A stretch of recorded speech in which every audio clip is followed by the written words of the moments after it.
Hi, and welcome back. This is lecture number 86 and historical topic 8.12 Youth Culture of the 1960s. Our theme today is American and regional culture. One learning objective, that is, explain how and why opposition to existing policies and values developed and changed over the course of the 20th century. All right, we're going to begin with anti-war protests. Although anti-communist foreign policy faced little domestic opposition in previous years, the Vietnam War inspired sizable and passionate anti-war protests that became more numerous as the war escalated and sometimes led to violence. So the key concept is doing a little bit of comparison for you to begin with. It wants you to compare this era of the Cold War to the previous era of the Red Scare, and how people were reacting to the anti-communist policies of the United States. Now, the generation that is doing most of the protesting is going to be the baby boom generation. And you can compare the way in which the baby boom generation reacted to these foreign policies to the way that their parents before them during the Red Scare responded. And the baby boomers were a lot more vocal. So we have college students that are facing the draft after graduation. All of these baby boomers, that because of the opportunities that were available to their parents after World War II, all of them were able to, or the majority of them were able to go to college and have greater opportunities. And as the war is going on and they see the end of their 4 years in college, they see that they could potentially end up having to go and fight this war once they finish studying. So we have some college student groups that are really leading the way here. The Students for a Democratic Society, the New Left, and the free speech movement that arises out of the University of California, Berkeley. They are wanting to give more power to students in university matters, and they also want to show their displeasure for the Vietnam War. War protests included sit-ins. They burnt their draft cards, which was later found to be illegal. And in 1968 alone, or in the first half of 1968, there were more than 200 protests with more than 40,000 participants. And a lot of the time, because of the size of these protests, the National Guard would be brought in. You can see in the picture in the bottom right, you have military police who are standing guard and facing off against the hippie protesters that are anti-war protesters. And in the case of Kent State, this turned violent and deadly for some of the students when the National Guard began to fire on the students. All right, so there were some criticisms of these movements from the left, as in that they did not go far enough in their demands. Some groups on the left also rejected liberal policies, arguing that political leaders did too little to transform the racial and economic status quo at home and pursued immoral policies abroad.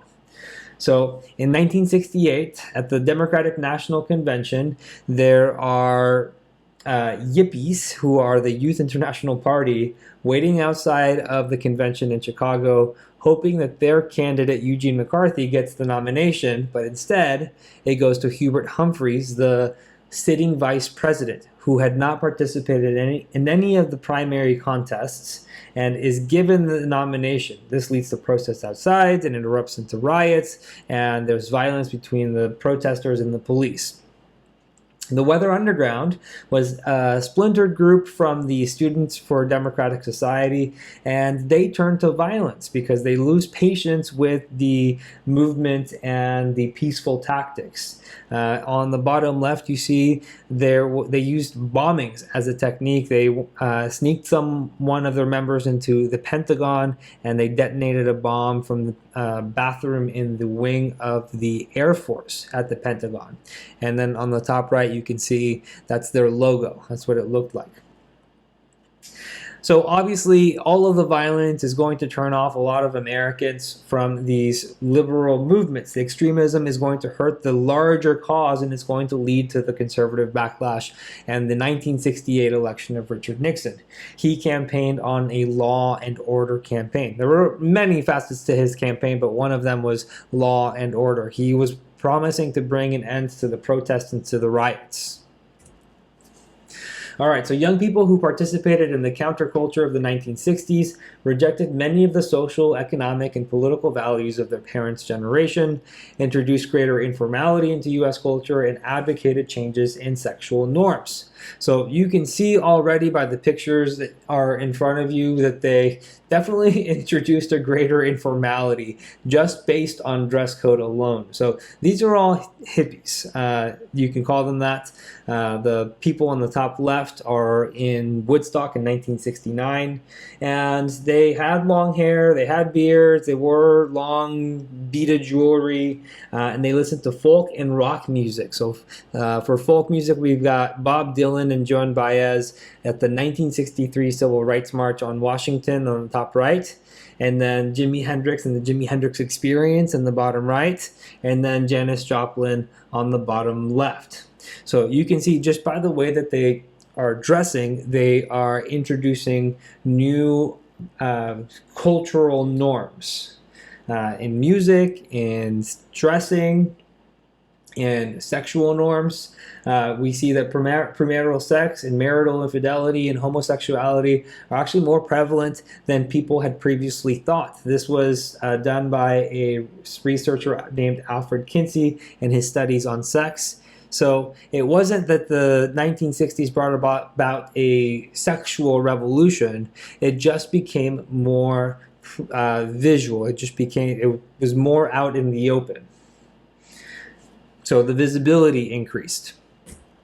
All right, and so that was it. Nice and short for today. Our recap is that baby boomers in college began to join movements opposing the Vietnam War.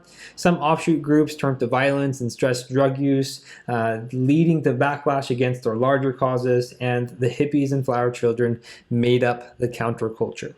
All right, so now up at this point, we've seen a couple of different countercultures. We saw the counterculture in the 1920s with the Lost Generation. We saw the counterculture in the 1950s with the Beats, and now we are seeing the counterculture of the hippies in the 1960s. All right, so that is it for today. Thank you for watching the lecture. Please come back and watch number 86, and I will see you then.